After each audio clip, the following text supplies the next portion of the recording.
नमस्कार, आप देख रहे हैं हिमाचल दर्पण लाइव टीवी। मैं हूं आपके साथ ऋतु ठाकुर। सभी दर्शकों को सबसे पहले चैत्र माह के नवरात्रों की हार्दिक शुभकामनाएं। यूं तो देवभूमि हिमाचल के कण कण में देवी देवता वास करते हैं। प्रदेश में कई प्रसिद्ध दिव्य शक्तिपीठ भी स्थित हैं। इन्हीं में से एक प्रसिद्ध धार्मिक स्थल हरियाणा के साथ हिमाचल प्रदेश के सिरमौर जिला में महामाया बालासुंदरी का दरबार भी है।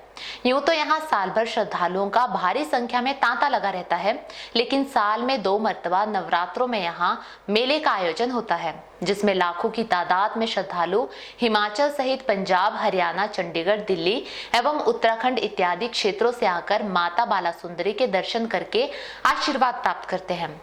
दरअसल शिवालिक पहाड़ियों के बीच स्थित महामाया बालासुंदरी मंदिर त्रिलोकपुर में इस वर्ष भी आज से 16 अप्रैल तक चैत्र नवरात्रि मेले आयोजित किए जा रहे हैं, जिसके लिए त्रिलोकपुर मंदिर न्यास द्वारा सभी प्रबंध पूरे कर लिए गए हैं।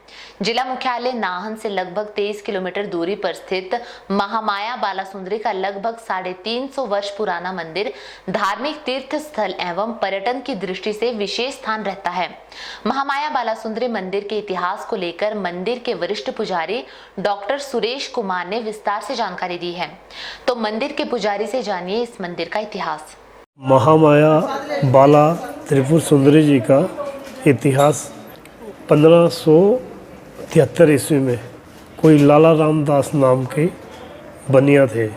नमक का वो व्यापार करते थे, बाहर से नमक लाते थे, यहाँ आकर के यहाँ के क्षेत्रवासियों को वो वितरित करते थे। तो एक बार बताते हैं कि लाला रामदास जी जो हैं माथा टेकने के लिए सहारनपुर देवबंद जाते हैं। यूपी का जो शहर है, कस्बा है, तो वहाँ माता बालासुंदरी जी का प्राचीन मंदिर है। उस मंदिर में माथा टेक करके आते हैं। आते समय नमक भी लाते हैं और यहाँ आकर के हमेशा की तरह लोगों को बेचते हैं। तो बताते हैं कि उस दिन काफ़ी संख्या में लोग आते हैं नमक लेने के लिए, पर उनके पास उतना ही बोरी में नमक रहता है जितना वो लेकर के आए थे। तो उनको आश्चर्य होता है कि नमक इतना बिक रहा है और है ये उतना ही। ऐसी चर्चा वो अपने स्वयं में ही मन कर रहे हैं। आश्चर्य भी उनको इतना हो रहा है और किसी से चर्चा नहीं कर रहे अभी इस बारे में।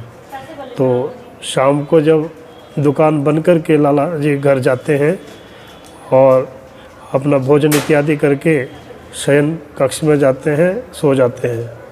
पर चिंतन रहता है उनके मन में ऐसा कि इतना क्या आश्चर्य की बात है, इतना बिक रहा है नमक आज और है उतना ही।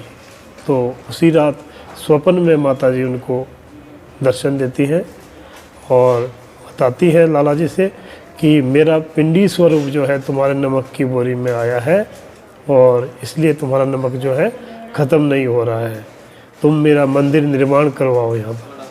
तो लाला रामदास जी स्वप्न में ही माता जी से चर्चा कर रहे हैं कि माता जी मेरा तो छोटा सा नमक का व्यापार है, इससे तो कुटुंब का गुजारा भी मुश्किल से चल रहा है और भवन निर्माण के लिए तो धन दौलत की आवश्यकता है।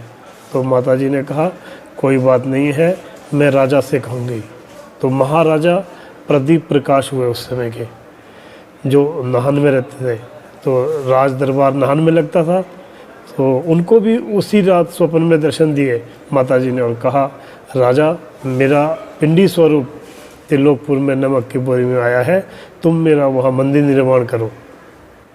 तो प्रातःकालीन में जब राज दरबार लगता है, अपने मुख्य मंत्री से वो अपने स्वप्न की चर्चा करते हैं और उनको आदिष्ट करते हैं। गंगा प्रसाद नाम था मुख्य मंत्री का उनको आदिष्ट करते हैं कि देखो त्रिलोकपुर में जो है माता जी का जो है पिंडी स्वरूप नमक में आया है, या ऐसा कोई दृष्टांत मुझे स्वप्न में हुआ है।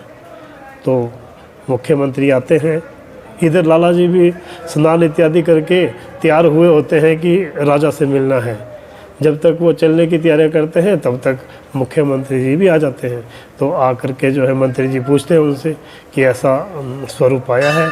उनकी चर्चा होती है कि हाँ माता जी का स्वरूप पिंडी स्वरूप जो है नमक में आया है यहाँ। वो जाकर के पुष्टि करते हैं, देखते हैं नमक में। राजा से जाकर के बताते हैं कि महाराज जी आपका स्वप्न जो है वो सत्य है। तो राजा जो है दरबार में मंदिर निर्माण के लिए जो है आदेश देते हैं मंत्री को कि आप मंदिर निर्माण करो। हाँ, तो 1573 ईस्वी में मंदिर का पूर्ण निर्माण होता है और वही पिंडी स्वरूप जो है आज माता जी का यहाँ फूलों में विराजमान रहता है। हाँ, लगातार श्रद्धालु तब से आज तक आते हैं माता के दर्शनों के लिए, पुण्य प्राप्त करते हैं माता के दर्शनों का। मंदिर के वरिष्ठ पुजारी डॉक्टर सुरेश कुमार भारद्वाज सहित जनश्रुति के अनुसार महामाया बालासुंदरी जी के मंदिर की स्थापना 16वीं शताब्दी में तत्कालीन सिरमौर रियासत के राजा प्रदीप प्रकाश ने की थी। इस मंदिर की स्थापना के बारे में भिन्न भिन्न किंवदंतियां भी है। कहा जाता है कि सन 1573 ईस्वी यानी 1630 में सिरमौर जिला में नमक की कमी हो गई थी। ज्यादातर नमक देवबंद नामक स्थान से लाना पड़ता था, जो कि आज उत्तर प्रदेश के सहारनपुर का कस्बा है। मंदिर के पुजारी ने बताया कि दूर दूर से मां के दर्शनों के लिए यहाँ लाखों की तादाद में श्रद्धालु पहुंचते हैं और मां सबकी मनोकामना पूरी करती है। यहाँ पर चैत्र और अश्विन मास के नवरात्रों में लगने वाले मेले की मुख्य विशेषता यह है कि यहाँ पर किसी भी प्रकार की शोभा यात्रा अथवा जुलूस नहीं निकाला जाता। लोग हजारों की संख्या में पंजाब, हरियाणा, चंडीगढ़, उत्तर प्रदेश से टोलियों में मां भगवती की भेंटे गाते और जयकारे लगाते हुए यहाँ आते हैं और मुरादे पाने के लिए प्रातः से ही लंबी कतारों में माता का गुणगान करते हुए माता बालासुंदरी के विशाल भवन में दर्शन करते हैं। श्रद्धालुओं का विश्वास है कि इस पावन स्थली पर माता साक्षात रूप से विराजमान है और यहाँ पर की गई मनोकामना अवश्य पूरी होती है। कुल मिलाकर महामाया बालासुंदरी के प्रति लाखों श्रद्धालुओं की अटूट आस्था है। यही वजह है कि दूर दूर से भक्त माता के दर्शनों के लिए यहाँ पहुँचते हैं और मंदिर न्यास द्वारा भी यहाँ श्रद्धालुओं की सुविधा के लिए पुख्ता इंतजाम किए जाते हैं। आज के लिए फिलहाल इतना ही। आप देखते रहिए हिमाचल दर्पण लाइव टीवी।